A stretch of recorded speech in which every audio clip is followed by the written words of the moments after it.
we're obviously pretty excited. It's been quite a while building up to this since it was announced, and something that a lot of people are looking forward to, and the 11, 14 or 15 that are here are no different than that. So yeah, I'm sure there'll be a lot of different emotions that'll flow through everyone's mind over the next 24 hours, but excitement being probably the main one.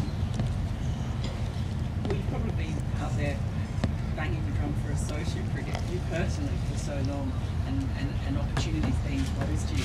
Can you describe the different feeling it is now, having one open up to you after, some frustration? Yes, it's obviously been a long journey, but in some ways been a pretty quick journey as well. Like, throughout my career, personally, we've gone from, that's over the last 10, 12 years, we've gone from not having ODI status to having ODI status to having everything else, and then obviously now, tomorrow, going out there and playing the first test match for Ireland.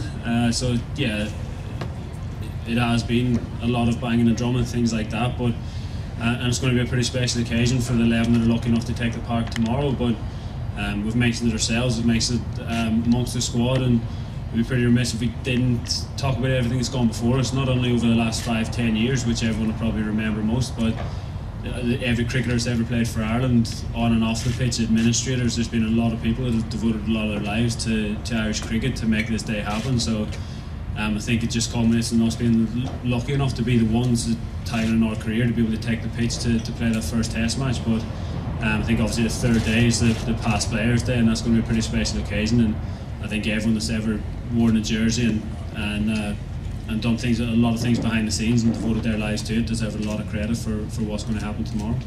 At a time when Test cricket's facing challenges across the globe from other formats and people are worried about the future, can you just sort of explain why it's so important for you to be playing in your first Test and why it means so much? It's probably a combination of things. Obviously every cricketer growing up wants to play Test cricket, so it's still, I think, as it is in the name, it's the ultimate test for cricketers, for individuals and for teams. But I think obviously last June the decision in terms of becoming a full member, I think Test cricket obviously comes along with that, but I think the biggest thing is probably getting the full membership. Obviously this week is all about Test cricket, but what that and the doors and hopefully the financial aspect opens up with being a full member allows us to completely grow the game within Ireland, make it more sustainable, allows us to get more fixtures. I think in the next couple of weeks the Future Tours programme will be announced, which will allow the administrators in Ireland to plan not just for 6-12 months in advance, but 3 years down the line. They know what fixtures they're going to get and what funding they're going to get and things like that. So I think that's probably, without being boring, that's probably the biggest thing that it brings from Cricket Ireland's point of view. And Test cricket comes along with that, and we're fortunate enough to get that opportunity. But as you said, probably, to be honest, T20 cricket probably has taken over, but I think deep down every cricketer wants to be able to play Test cricket, and as it is the ultimate test as such. What about when you were growing up? Was there a specific Test match you remember watching that inspired you to want to play it?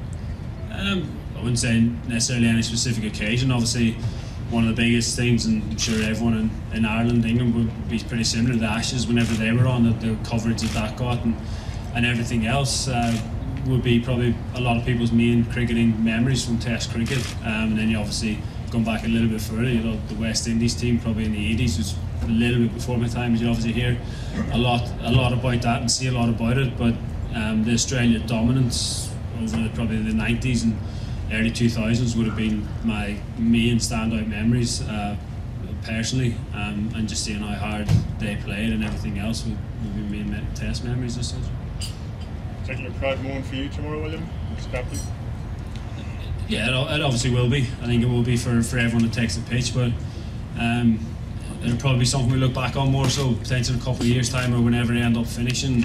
I think that will be probably the most proudest moment, or one of them anyway. But yeah, I think once we take the pitch and get into the battle, I don't think we'll be thinking too much about that. But maybe in the next week when you look back on it, yeah, I think it will be a pretty proud moment for everyone involved. Devastating for Nathan Smith to be pulled out at such a late stage. Oh, look, I've got it for the lad. I think anyone that's in the squad, he's probably gone from the best moment in his career to the worst moment in his career from the space of 48 hours. And for everyone that's missed out, I think there's a lot of lads that are disappointed, and even the lads that have come down that have missed out in the squad that have been around this week and helping prepare everyone, pulling the nets and different things like that is it shows the character and the attitude of all the players involved in Irish cricket, and I think that's something we can't lose. What are you expecting from Pakistan? You know, it's early season, you know, your season. They haven't been in England that long. Yeah, obviously it's a bit stereotypical, but if we get a bit of sideways movement, things like that is the main kind of aspect that we want to bring to the table. If we can have that throughout the game, then I think that gives us the best chance of winning the game, and I think that's a realistic chance of winning it if that's to be the case. And obviously I think they're a pretty battle-hardened side. There's a few lads in the squad that potentially making their debut, so there'll be a bit of nerves knocking around with them as much as they would have played a lot of first-class domestic cricket. But yeah, I think any time it's hopefully not going to be too warm. It's probably going to be like at best in double figures. So all those little factors only add to giving ourselves a better chance of winning this game. And I think sideways movement is going to be the biggest thing for ourselves. But there's a lot of experience down that Pakistan side. But yeah, we'll be looking to exploit that if we can. I mean, you faced Mohammed Amir. What's he like to bat against? He's obviously a very skillful bowler. A couple of lads have played against him in county cricket and multi-day games. I've only played against him in white ball cricket. But yeah, he gets late swing. He gives it a chance, especially with the new ball.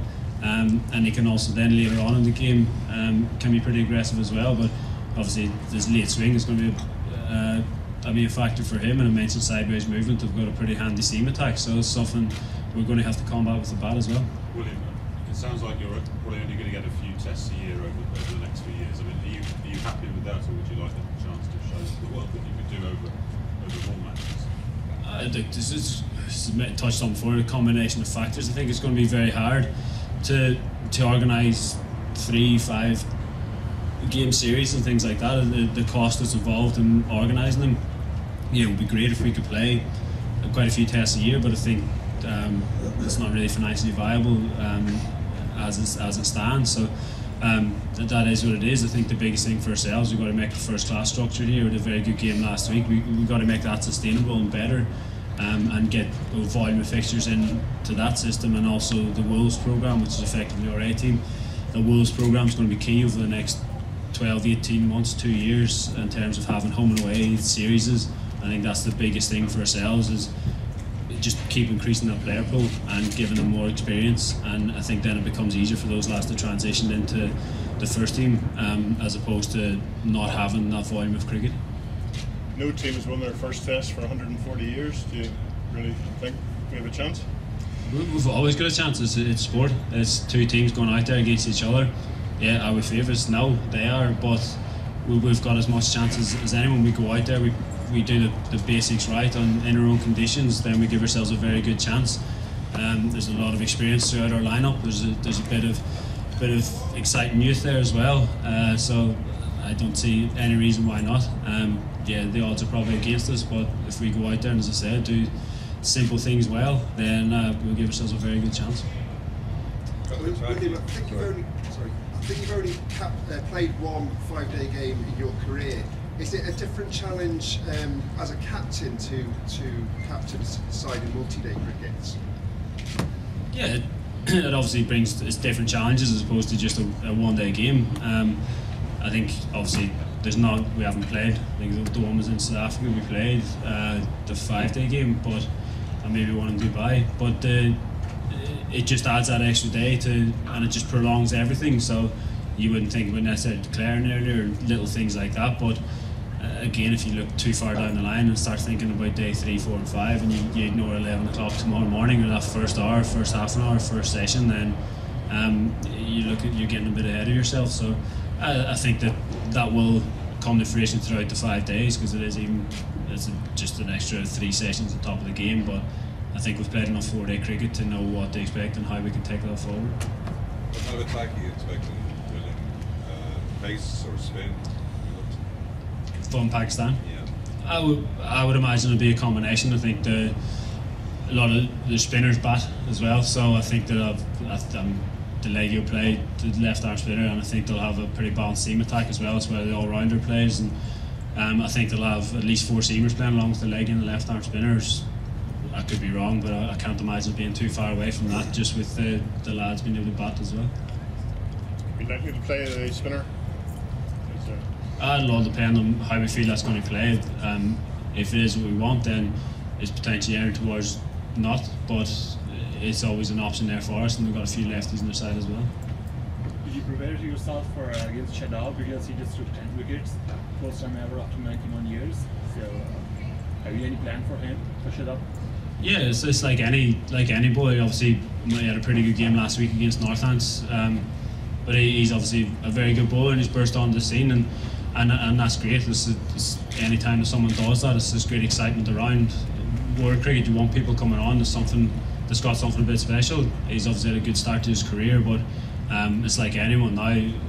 Should it be his first game or his 100th game?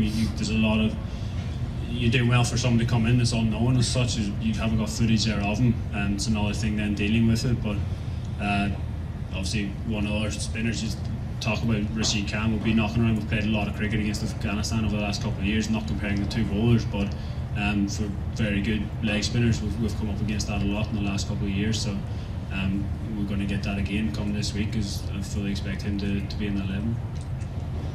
You were talking there about past players, William. Have you had anyone in to talk to the team this week? Is it something you're already very aware of? We're very aware of it. There's been no one in actually talking to the team as such. Obviously, in terms of immediate past players, Trent Johnson's been around this last week. He's been down at training. He's doing a bit of commentary.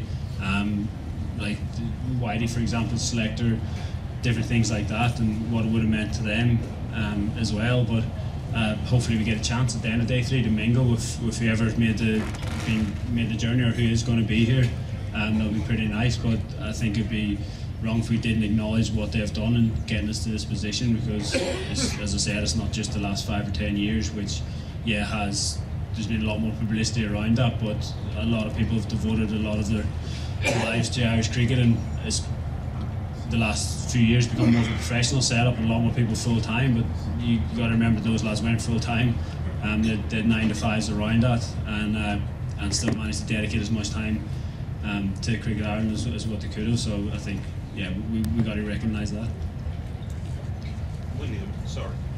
At the moment you're about to play Test cricket, they've decided to come up with a brand new format in England, 100 balls. And do you have any thoughts about that?